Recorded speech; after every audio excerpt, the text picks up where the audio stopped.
Welcome to Law Subscribed. This is your dedicated news source for all things subscriptions in the law. My name is Matthew Kurbis. I'm the subscription attorney, and I believe subscriptions can help bridge the access to justice gap and incentivize attorneys to modernize and scale their practice like never before. On this show, I interview lawyers ditching the billable hour and experts who can help attorneys move beyond billing time. Thanks to my sponsors, 650 and Gavel. Links to both in the show notes. More on them later, and use the code LAWSUBSCRIBED when signing up. You get 10% off, and it supports the show. The best way to support the show is to share it with someone you know. This podcast is for educational and entertainment purposes only, and nothing said is legal, ethical, or financial advice. Without further delay, here's the episode.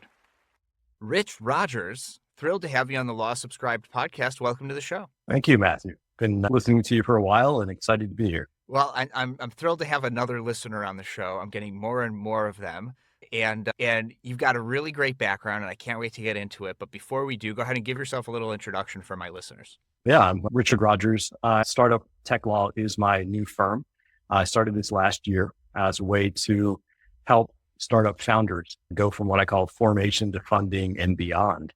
I've been a 4-time founder myself in various startups, and also started back in, I hate to say how old I am now, but back in the .com era as an attorney just out of law school. And I worked for a big firm, was in the venture capital tech group there, got really excited about being an entrepreneur, left about a year into it and started my first startup. And that was full of what every, I guess, entrepreneur kind of experiences, the ups and downs and the roller coasters, but I'm pretty much addicted to being a startup founder as well. And I just want to help every founder and startup I can. And from that, I've also had a marketing background, which is kind of interesting when I meet with clients, having almost 20 years also kind of working as a CMO and a digital marketing agency owner and bringing that to my practice, and thought, let me kind of combine all this stuff into one thing and see if it works, see if people want this. So fortunately they do. I'm glad, but that's my story. Yeah, I mean, you've started a law firm, and begs the question, did you ever think with the law license and being at startups for years, you would ever start a law firm? No, honestly, I didn't. My wife still asks, like, are you seriously going back into law? Like, well, yeah, I mean, I've been doing it, but, it's just sort of helping this one, doing that one. But to go full heads, speed ahead to go into a law firm or build a law firm, I didn't think I would do that again. But I've been consulting for a while, and I'm, helping out a number of startups. And I figured this is probably the best way to do it. I've actually gotten, I feel like I've never been stronger in my career as a lawyer before because of all of the things I've been doing on the business side, and from being a founder and sitting in investor meetings and talking to VCs and going through with some of my lawyers. I've worked with a lot of top law firms. Like, I know what to expect. I know what's happening, and I've done all of that work for myself. Let me go now give this to somebody else and help them. So I want to know if you've ever had to bill your time. And then also I want to know, what were the business models of these startups that you were at? Yeah. I billed my time a lot, and I absolutely hated it, which is why I wanted to get into subscriptions. And when I heard your podcast, it was like, aha moment. It's like somebody else thinks this way too. I loved it. I was consulting for about 12 years on and off. I had the first company I had when I was a lawyer, I was sitting down every 6 minutes or whatever, right? I hated that. I couldn't do that. I'm too creative a person, to be honest with you. But when I got out, my first company, what it became was a company called 3dtour.com.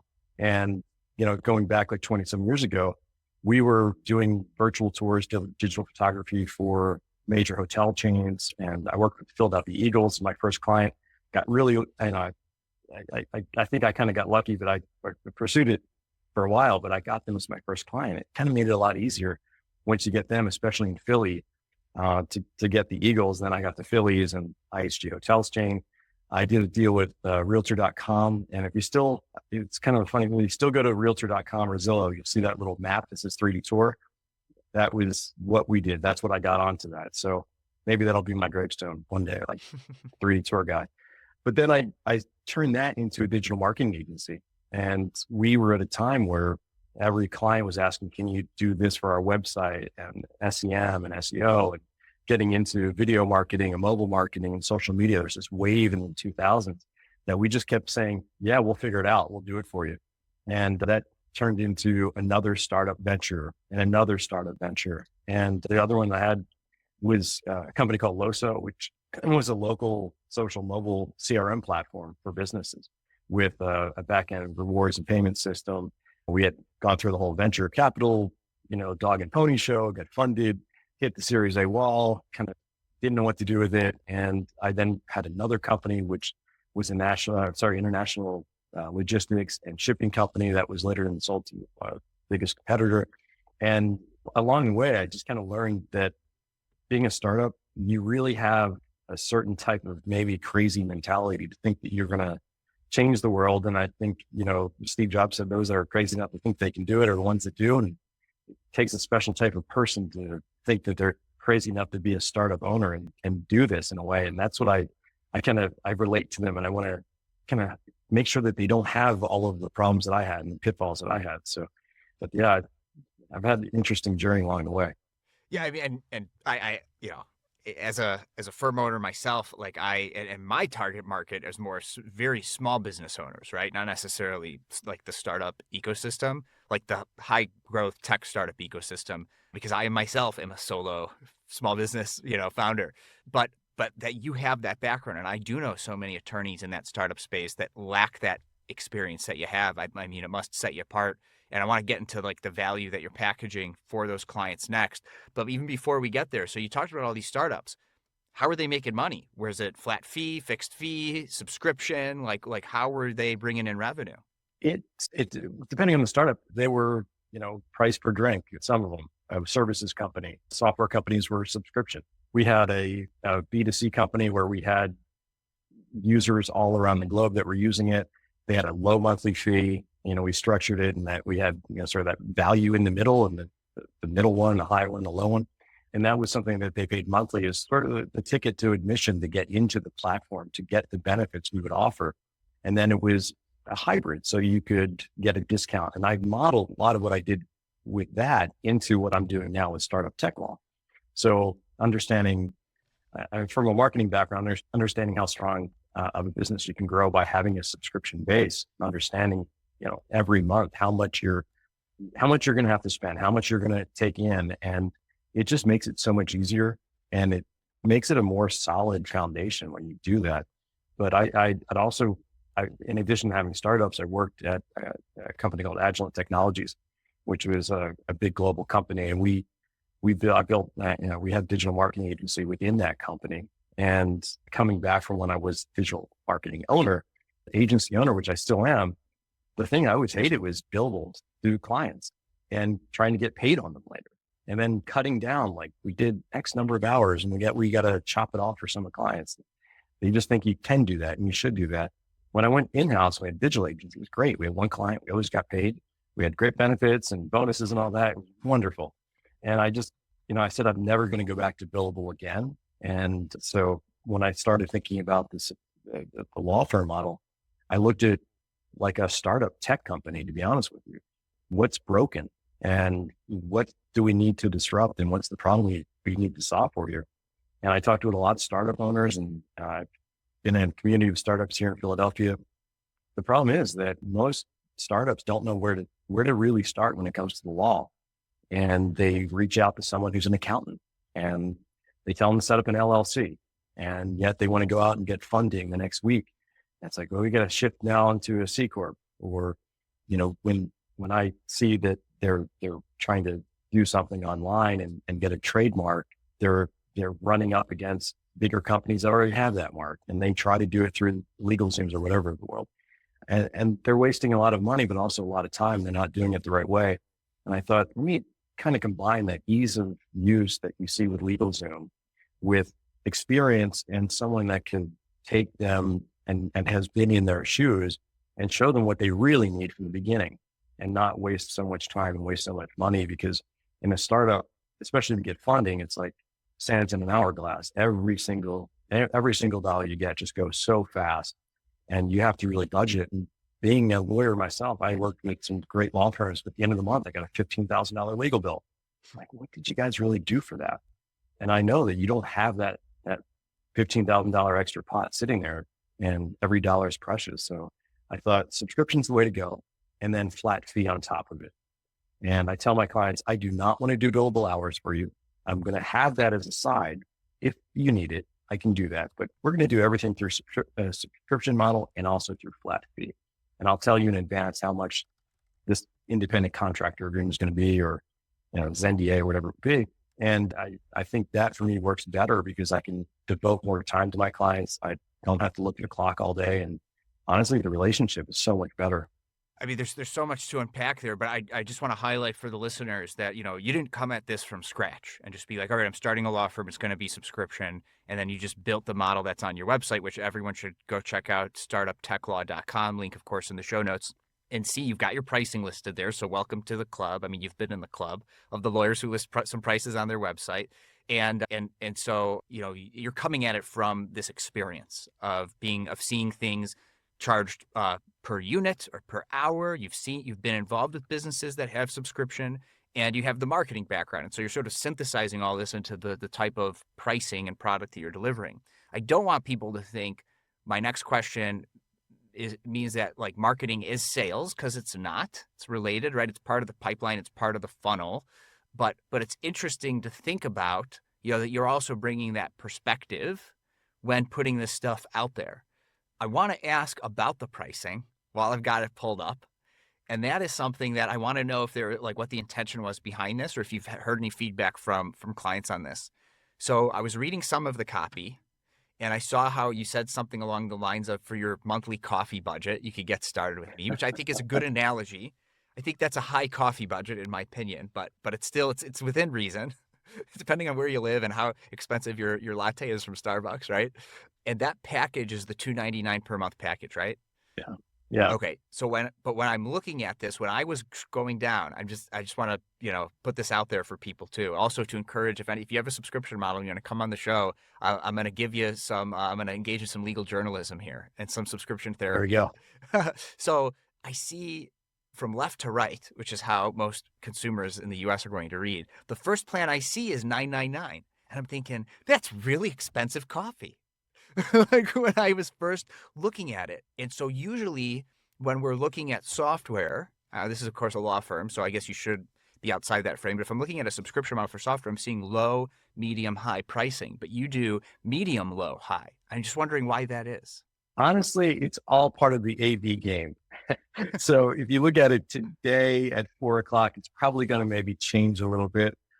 Okay. Honestly, it's never the same. And I'm actually experimenting a lot with my ad campaigns, the targeting, the audiences, and how I include those three columns of the startup and go plan up to the fractional general counsel. Honestly, it's always in the far right, but those two are always in the middle, and they're kind of rotating back and forth. And I do that for a reason, to see how certain ads are performing with that. And in fact, if you go to my homepage, you'll see that there is pricing now on the homepage.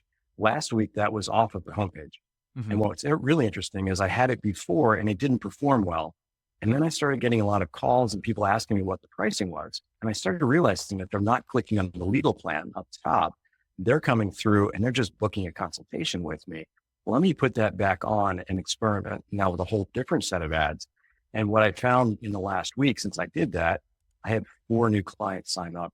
And I think I'm now in that A/B mode where I'm going to flip around the pricing for that. But it changes. It's kind of dynamic how it's going to change it and not. Yeah. And thank you for pointing that out. So I had not clicked on legal plans. I was just scrolling down on the homepage and saw the monthly legal plans. But when you do click on legal plans, at least at this time of day, and maybe you should explain what A/B testing is, because I don't know if all the listeners will know what that is. But when I do click on legal plans, I do see it has the low, medium, high price in that order, which at least for me is like the way that I'm used to consuming that type of information. Now, don't get me wrong. I love challenging the status quo. I was just trying to get an idea of why you were doing it. And the fact that you're A/B testing something makes sense, just to see what's the sign up rate when they're looking at something differently.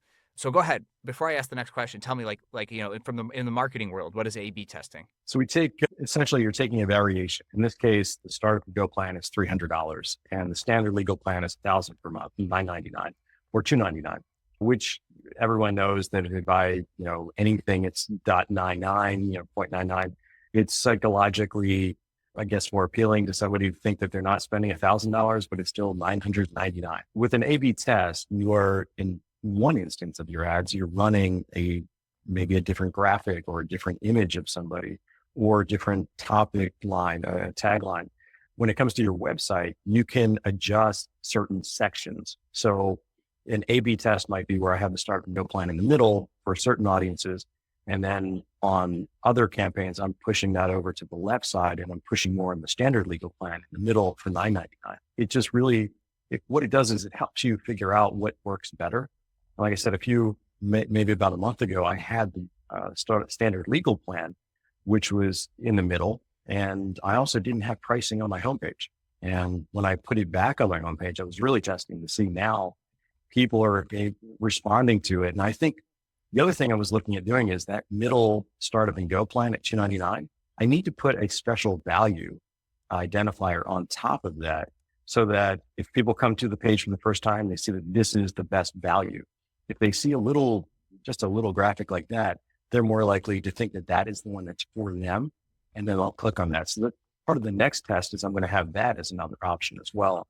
But what you're essentially doing is you're experimenting to see what clicks with your customers or your users. Another thing you're doing that's really fascinating, and I've really only seen, I think for ongoing clients, Jim Hart do this. I know that Jess Birkin does this for subscribers to her firm, but you have on your website the ability to just purchase a privacy policy, purchase agreements. Under the services tab, you've got a bunch of flat fee prices for a bunch of different documents.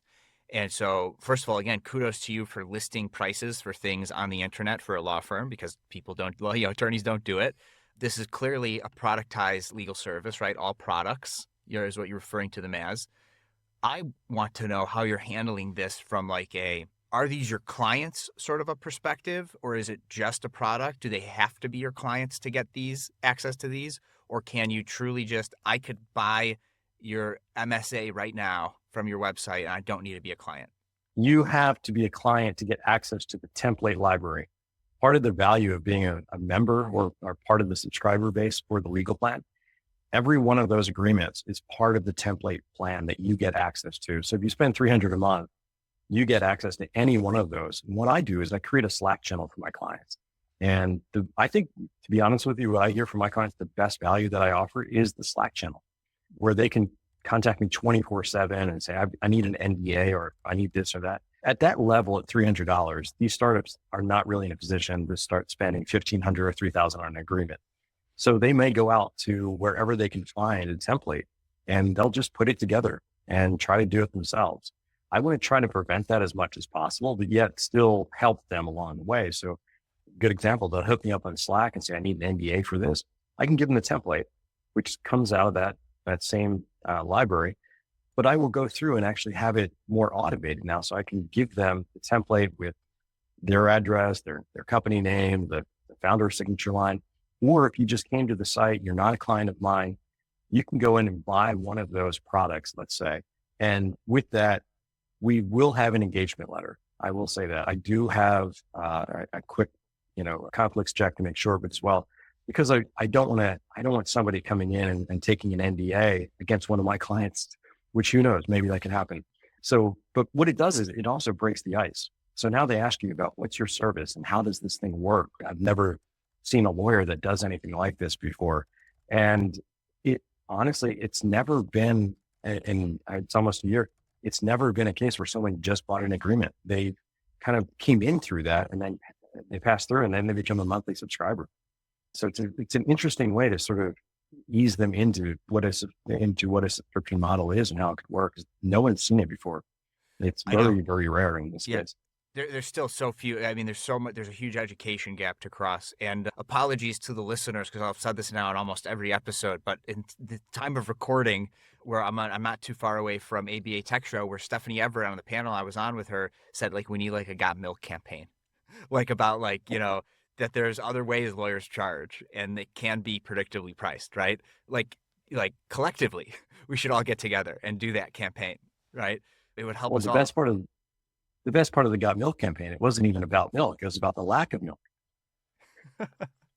So it's when you think about what they're doing, we as lawyers have, and I think we're kind of in almost the same age. We come up from a different time where we worked with big firms and it was a certain way of doing things. You had to put in those billable hours. You had to then get on the partner track and get clients and then do the billable hours and then figure everything else out, work 90 hours a week. And it's crazy. And Yeah. we didn't have all of the tools.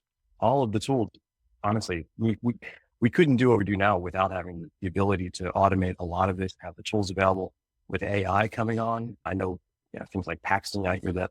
I came actually across Paxton because of your podcast. These are things that lawyers have access to now that they didn't have before. And it makes it so much easier for them to provide better value to their clients. And law, I've never been more excited about practicing law and the profession of law than I am right now. Since 1999, when I passed the bar to now, this is honestly the most excited I've ever been about it. Yeah, I mean, it's a really exciting time. I just want to confirm because like this is kind of crazy, but it's a good kind of crazy.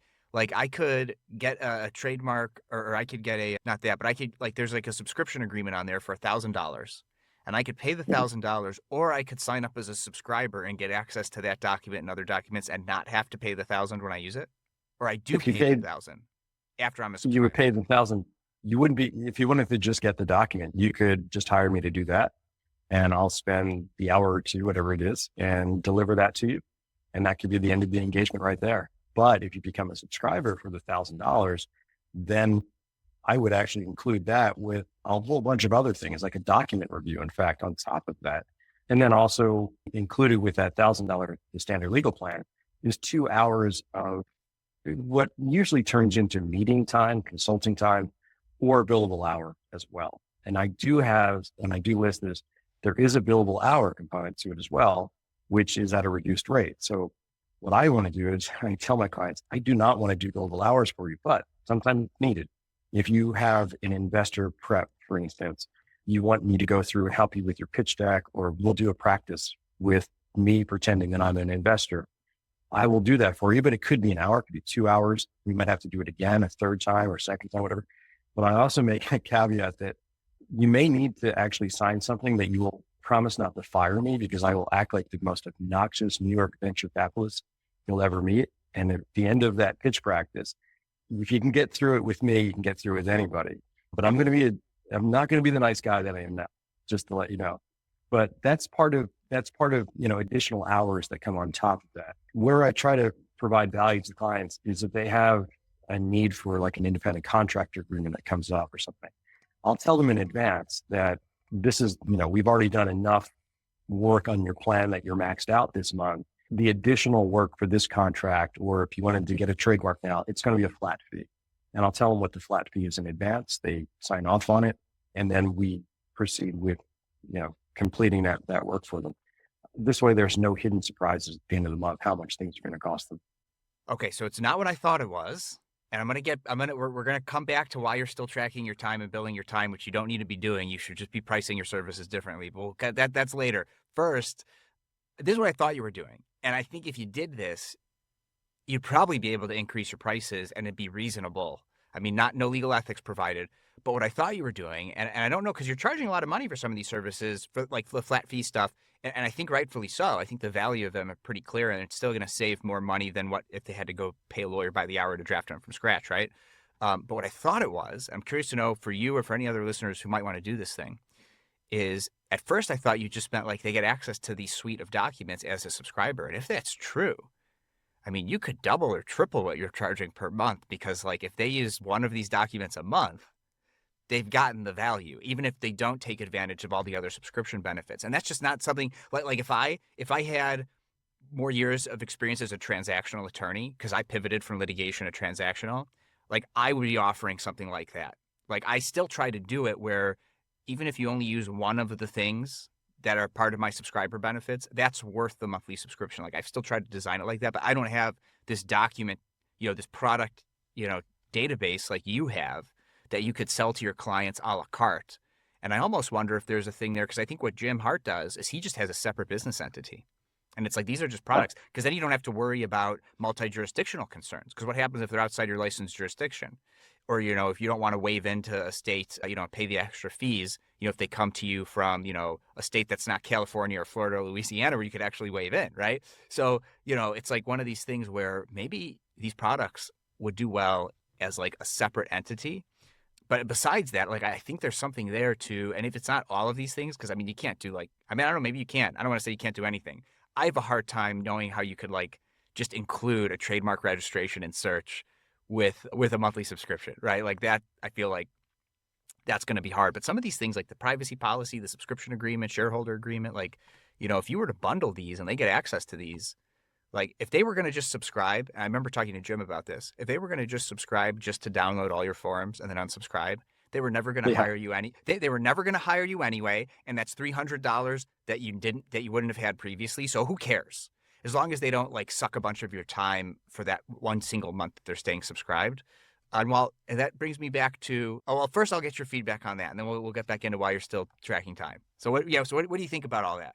When I went solo, I pivoted from mostly litigation to a transactional-only practice. I did not have a database of documents to automate. That's why a business and employment legal document database and automation tool like 650 is super useful. I can rely on the quality of the documents in 650's database since they're putting excellent legal minds to work curating and updating their documents and automations over time. When you're not billing by the hour, outsourcing and efficiency matters, and 650 can help you scale your practice to get high-quality documents drafted in less time. Use the code LAWSUBSCRIBED at 650.com and when being onboarded to get 10% off. If you're not a business and employment attorney or you have your own documents that you'd prefer to use, then my next sponsor, Gavel, is the automation tool for you. Gavel allows you to build shareable, client-facing workflow and document automations. In other words, Gavel helps you create a legal practice where attorneys can monetize the value they bring clients in productized form and scale via subscriptions and flat fees. Use the code LAWSUBSCRIBED at gavel.io to get 10% off an annual subscription. There's no one right way to automate and scale your practice, but with one or both of my sponsors, 650 and Gavel, you can take your subscription law firm to the next level. Links to both in the show notes. Now back to the show. I think you're right on, to be honest with you.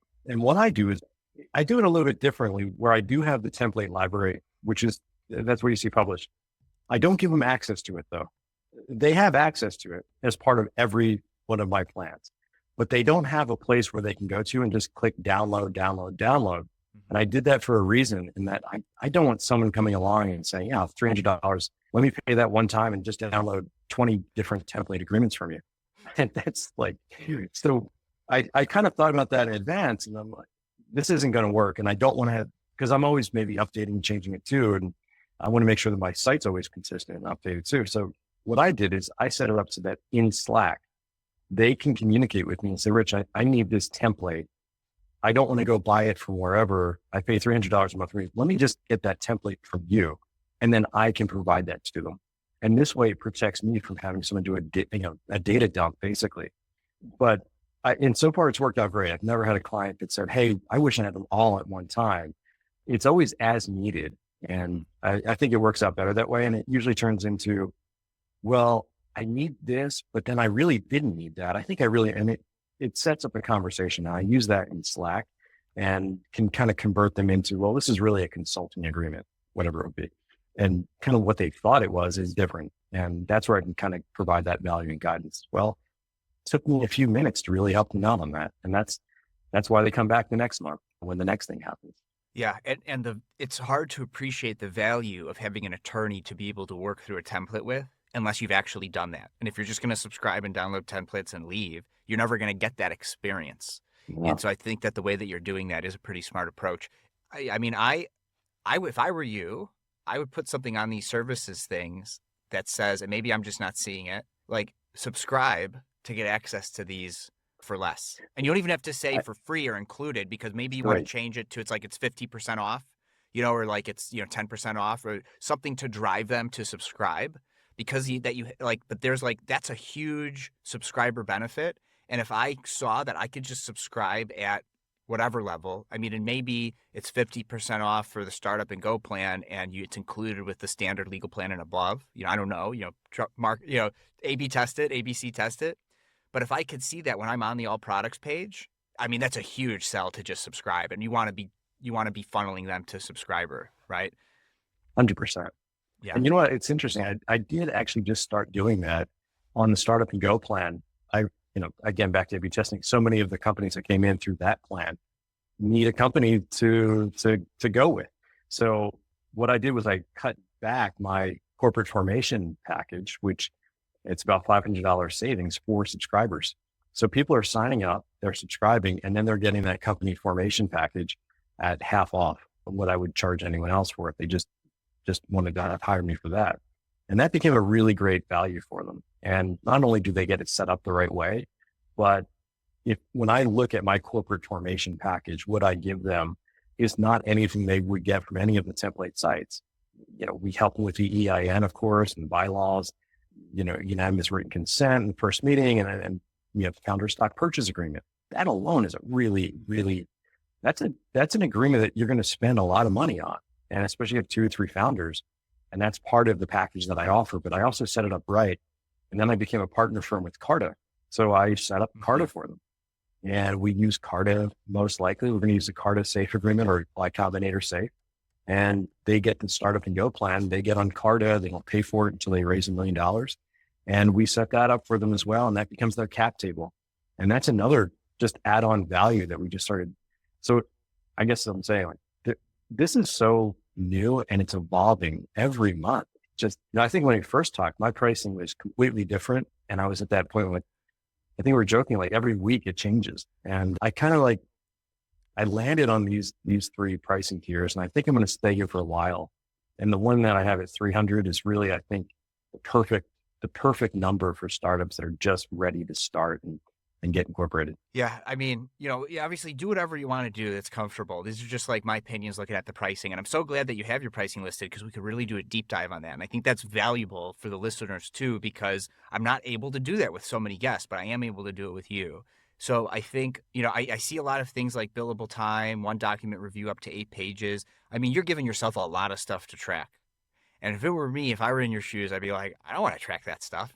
I don't want to have to think about every document being only 8 pages. I don't want to have to think about how much time I'm spending with a client. And if I'm a client, I'm thinking, well, I can only call you 2 hours, so I'm not going to call you unless I absolutely need you, which reduces the amount of communications you have with your client and reduces the bonds that you're able to form and the more you're able to learn about their business. So you still have that wall of separation between you and forming a long-term relationship with your client when you're capping them at how much time they could talk to you.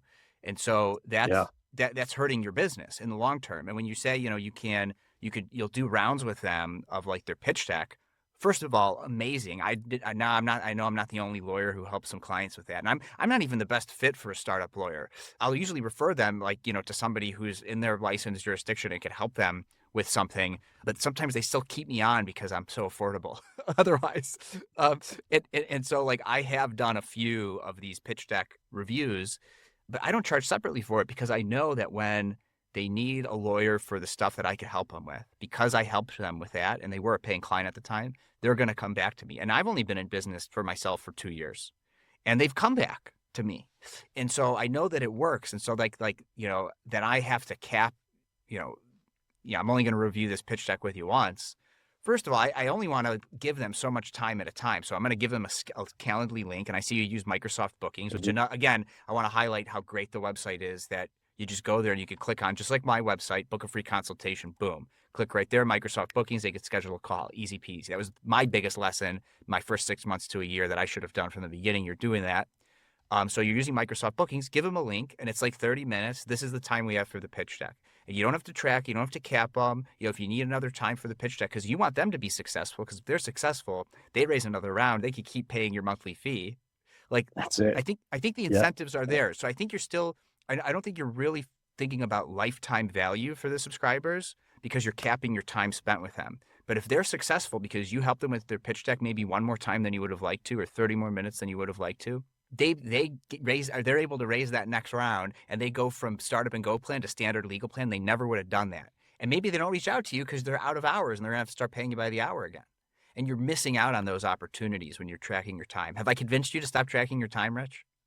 I know by the time this airs, the price, and this is going to probably change. That's true. That's a good point. That's actually a good point because we're this is going to publish in 6 months, probably, if I'm being honest. Yeah, right. How recorded in advance I am. But it's still good. I think it's a good time capsule. And for people who are listening then, I'm really glad you brought that up, Rich. Go check out Rich's website now and see how it compares to what we're talking about now. And Rich is going to come back on the podcast and around the time this podcast goes live, and then we'll be able to do an update episode. I'm like, Matthew, I changed all my plans, all my pricing. I'm completely out of business now. I don't think I'm just so. kidding.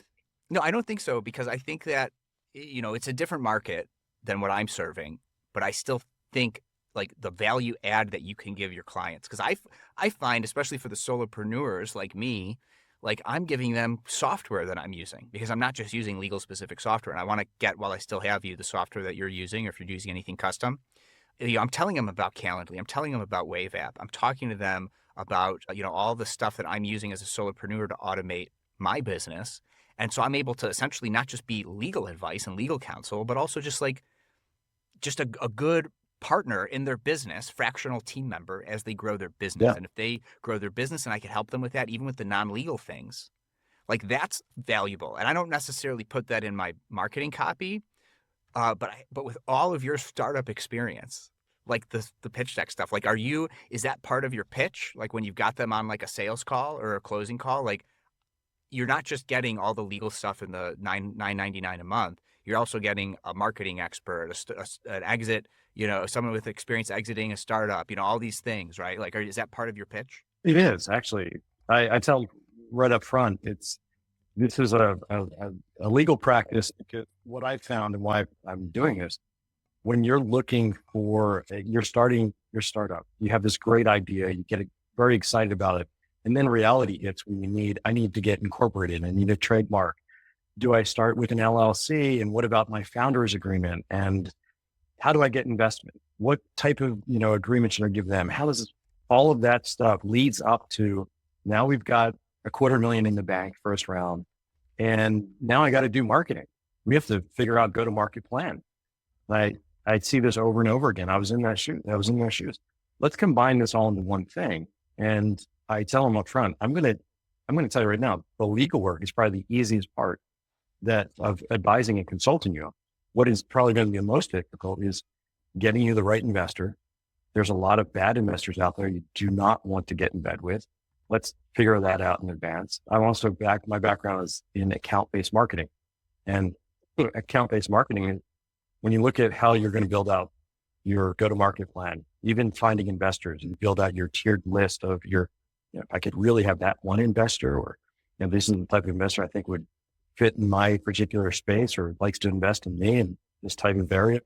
Then you look at your go-to-market plan. Mostly what I do is in tech. A lot of my clients are in AI, coming out with software and service offerings, or it's B2B, a lot of it, and understanding your customer, your ICPs. And then I flip the hat and I become a marketer for them. And I'm giving them CMO level advice that they're hopefully not getting anywhere else at what they're paying for. And in addition, I'm still a partner in a marketing agency. So we're a brand strategy and a creative agency. And I've got some amazing partners that my clients are now hitting me up on Slack. Can you please introduce me to that agency that you're with? And I'm not pushing it on them, but they know I'm part of it. And I figured if there's a way to combine all of this into one practice, I don't know any other attorney yet that is telling you how to do marketing and also figure out the legal side of things for you. That is so freaking cool. I at the time of recording, what the episode that went live today is with an attorney who wants to start leveraging the subscription model, but he's got like a financial background. He does taxes and all this other stuff, and we were talking about that. How could he combine his other skills with a subscription package that's valuable to the end user, to the client? And you've got that here, and I wonder if there's some kind of like, and I know like the business model of it, we are constrained by our rules of professional conduct, but like a subscription add-on, for another $500 a month where, you're CMO too. And it's hard to sell because like you've talked about, people already have a hard enough time, like being like, oh yeah, you could subscribe to legal services. Like it's a new thing, but they're still thinking like, I have a legal thing. I need the lawyer. And only after working with the lawyer, who's also a marketing expert or business strategist or tax person, can you realize there's more value here than just that. But I've still found some people put off, even in the initial sales call, where I'm like, I'm not just going to help you with your legal stuff. I could be a strategist for your business. And they're like, well, I just want my legal stuff taken care of. So I feel like you run into any of that. I run into it all the time. The other day I teach a brand strategy class at Temple. And I'm an adjunct there. I love it. My alma mater. And I was telling one of my clients, I've got to run down. I'm on the road. And they're like, wait a minute, you're teaching law? And when, no, actually I'm teaching brand strategy. And they're like, wait a minate, you can do that as well. I'm like, yeah, actually I can. And then it turned into a topic about, I really didn't like my trademark. The logo is not looking good. And I'm not really sure. My co-founder did this, and it turned into a half-hour meeting about, honestly, it came down to a teardown of their logo and why I told them they need to change the logo. Their color scheme doesn't work for them. And they're like, okay, so can you also do that for me? I think this is an add-on possibility, like you said. And probably by the time this airs, there's going to be maybe a fourth button somewhere else that says marketing services. But I also had another funny story, which I had a new client sign on, and I do a kickoff call with all my clients. So I kind of like make it like a subscription software where you join up, you sign up, and I don't, I want to make it a really good experience in the beginning. So I actually kind of don't even look at that time, and I'll tell them right at the beginning, let's prioritize what you need to get done, and let's do this. And at the end of the call, someone said, wait a minute, are you actually a lawyer? Are you licensed? Because we started talking about marketing almost 90% of the call. And I said, yeah, actually there's my degree is up on the wall. You can check, I'm completely licensed. I'm like, I signed up with you and I kind of forgot, like, you are actually a lawyer, because we just talked about marketing the entire time.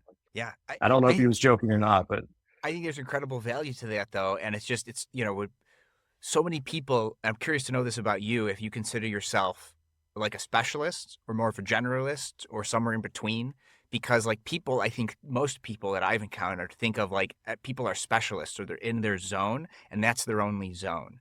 And I mean, I'm not like that. And it sounds like you're not like that. So where do you put yourself in the spectrum of specialist to generalist? Some are like, if specialist is 0 and generalist is 100, what number are you? I would probably say a year ago, this is a really, really good question. A year ago, I'd probably be more generalist.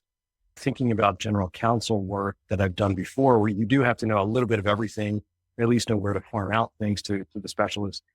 But now, a year into it, I think I'm more specialist in startup law, which, it is a specialized area. Mm-hmm. And I've been expanding and thinking about expanding what I do. I pretty much hit the max as far as clients. And I realized I need to bring other people in as well. So I've got support attorneys and others, paralegals that help. But I started thinking about creating a virtual legal model for this, bringing other attorneys that have startup experience. And I've had other podcasts and man, attorneys come to me and say, I love startup law. I want to be a startup lawyer. And I had a startup company years ago, and I think could be something I do. I want to give them the ability in a sort of like an of counsel or a virtual firm where they could come in to startup tech law and get all of the access to the marketing I do, feed them the business and additional clients, and grow this for them as well. And I'm finding that there are other attorneys that have startup experience, founder experience, M&A, securities, and it is sort of a specialized practice now, I think. And if you Google startup lawyer, you'll see a whole number of big firms that say they do this, and this.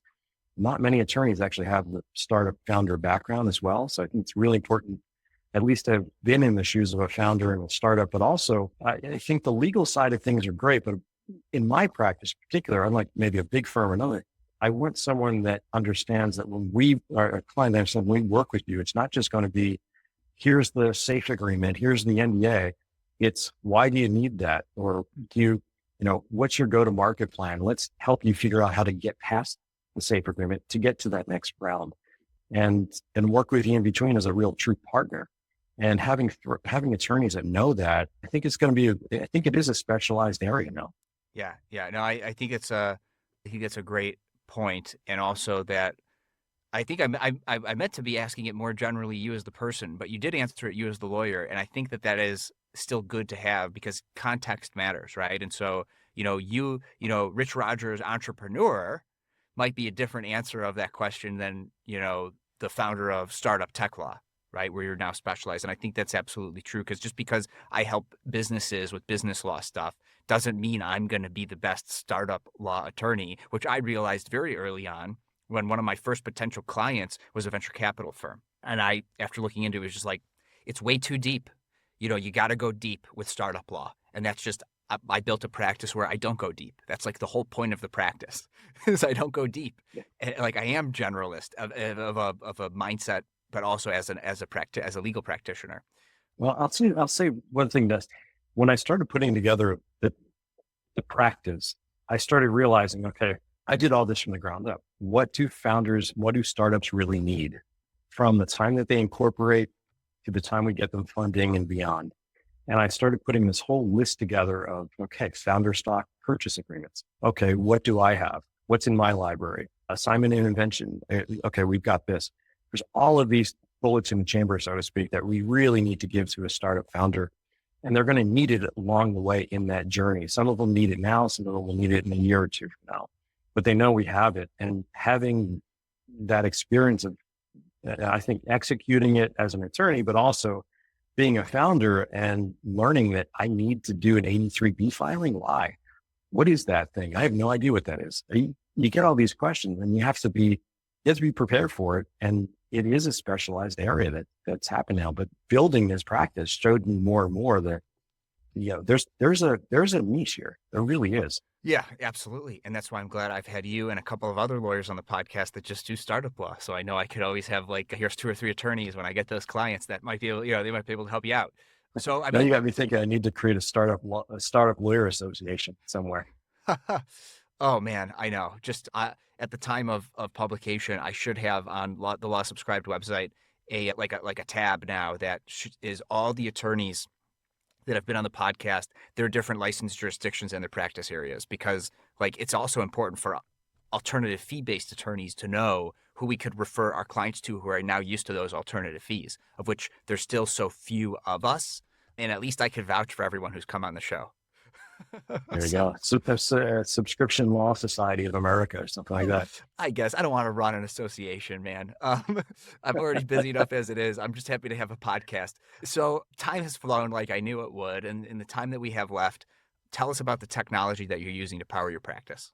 Yeah, actually for my website, I started with WordPress and decided very quickly to get off of that. And I went with Wix and made that really easy for myself because their platform gives you everything you need, from payments to a CRM, invoicing and billing. It makes it really easy to change the site. So I do a lot of my own AB. So tomorrow you'll see that Start and Go plan on the left side. It just makes it easy to do that within a second. I also have a very growing, I hope by the time we speak next, Startup Resource Center. So within that, I've got the latest, a tear down of 85 pitch decks on TechCrunch and an NDA sample agreement and things like that startups can come to, whether they subscribe or not. I want to grow that out. It makes it really easy to do that. I also use bookings now, but I had Calendly. I tested bookings just because it seemed like the thing to do. And then I'm going back to Calendly, to be honest with you. It makes it so much easier, especially because I also have an agent, the marketing 360 Media is my marketing agency. So I need something to help coordinate my calendars better. And I find bookings is dropping the ball a few times. I'm double booking when I shouldn't be. Yeah. I can't have that. I use Asana for all my project management. So everyone that works with me, up counsel attorneys, paralegals, we have an Asana project. So every one of we have to do, we have in progress and completed. We use that. We don't give that to our clients. We use that internally. And we also, the biggest thing is Slack. I live on Slack all day long. My marketing agency is on Slack. My law firm is now on Slack. My clients, when they first sign up, they get their own Slack channel with me. And it's just between, me and them. And then the founders, they look at this like, wow, you're on Slack, you're a lawyer. We use it all the time and I'm used to it. So that is the biggest value I think I offer, really is. And it's actually more secure than email and it's accessible. So we use that. I do have Office 365. I'm considering going back to Google Suite for emails, just makes it easier, but I'm not sure. But I use Office all the time and excited to see what Copilot comes up with. I've been experimenting with a few of the AI tools. I got on some of the trials like Husky AI, Paxton, Spellbook was pretty good. I know I'm probably going to forget a few, but I've tested all of them out. There's some really good things coming out. ChatGPT, of course. I built a GPT for AI lawyer, and I don't know. As of today, it's still like number one if you type in lawyer on the GPT store. So I hope it continues to grow. I get a lot of good feedback from that. Keep growing it, adding some things. I do have to put the disclaimer: it's legal information only. It's not legal advice. But I figured let me experiment and see what that does. And maybe that could be a feeder for me to get. But I think I actually had one client come in through that the other day. So that's what I do. Oh man, I feel like we could just have 30 minutes just on the AI stuff and having a GPT. It's called AI Lawyer. It's called AI Lawyer. Yeah. Yeah, yeah. Man, I might want to do a LinkedIn Live where you show a demo of that, because that would be pretty cool. And then it helps spread the word, but also like that's pretty cool. So something else too that if you're going to switch back to Calendly, looking at your homepage, I wonder if that second book a free consultation link, you should just use like a Calendly embed code that just like shows the next dates you're available. Boom. That would be cool. Click right there, because I know you could do that for sure. Calendly gives you that embed code. Just copy and paste in that spot. And Wix. That's a great idea. Wix is a pretty good, website design platform. So they should allow you to just throw an embed code right there, right? Easy. Yeah. Yeah. So honestly, most lawyers have really bad websites. So clients that come to a website even if it's a Wix template, it's easy to manage. You don't need more than that. You really don't. Okay. We're technically at time. Do you have 2 more minutes so I can wrap up the show, if that's okay with you? Sure. Okay. I've got time. I just want to make sure I respect yours. So last question I asked all my guests, Rich, you listen to the podcast. If you've ever listened to the end of the episodes, you know it's coming. Is a hot dog a sandwich, and why? Yes. Technically, it's 2 pieces of bread and a filler in the middle, whether that's meat, cheese, or some other concoction. I originally thought no, because I don't know what's in the meat of a hot dog. But then you think about peanut butter and jelly, and that's not technically meat or cheese. So whatever's thrown in that hot dog, yes, it's a sandwich. Right, a grilled cheese sandwich, right? There's no... Exactly. Yeah. Yeah. Oh, interesting. That's good. I think you're the first person to point that out in almost 100 interviews. All right. Well, if I've been listening so long. Yes. You've been thinking about the important questions that we think about on the podcast. All I think about. Yeah. Rich, if people wanted to find you, including lawyers who might be a startup attorney and you're looking for counsel help, probably across the country, so you could get into all the jurisdictions, what's the best way for them to contact you or reach out? Yeah. Go to my website, startuptechlaw.com, LinkedIn, Rich Rodgers 360, RODGERS, how I spell my last name. And yeah, I can't wait to see where I am in the future with this virtual law plan for other attorneys as well. And how many other startups I'll have by them that I've been helping out. So, and where my pricing is more than anything. So thanks a lot for a lot of advice you gave me as well, because we talked many, many months ago when I first was launching, and you gave me some of these great ideas to experiment with on the pricing models. And yeah, I really appreciate you taking the time to help me out. Hey, I try to make this thing mutually beneficial. You're giving me good content for the podcast and for others, so it makes it worthwhile. Well, stick around for 30 seconds. But with that, again, Richard Rodgers of Startup Tech Law. Thanks again for coming on the pod. Thanks again, Matthew. Take care. And that's our show. Thanks again to 650 and Gavel for being sponsors. The best way for others to discover this show is for you to share it with somebody you think would find value from it. Follow me on LinkedIn, since that's where I'm most active on social media, and click the bell towards the top right of my profile to get notified about all of my posts about this podcast and everything else I think is valuable for you to see. To get in touch, message me on LinkedIn or email kurbis@lawsubscribed.com. All links are in the show notes. Until next time, this is Matthew Kurbis with Law Subscribed.